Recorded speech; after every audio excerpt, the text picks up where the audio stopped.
पुरै त्रिशुली आमा live live यो चाहिँ है गाइस यस्तो लाइभ छ। ओहो पुरा ड्याम फुटेर आयो यार, पुरा चाइनाको ड्याम फुटेर आएर रहेछ। आमा ल यहाँ हामीले अब ओहो यार यो पुरै ड्याम फुटेर आएको यो घर गयो यो। ल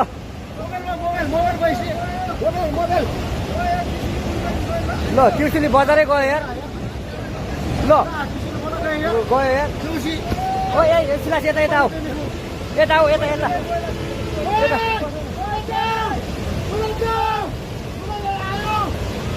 आमा यार बजारै गयो यार। यहाँ नबसौँ ल, अलि टाढा बसौँ टाढा।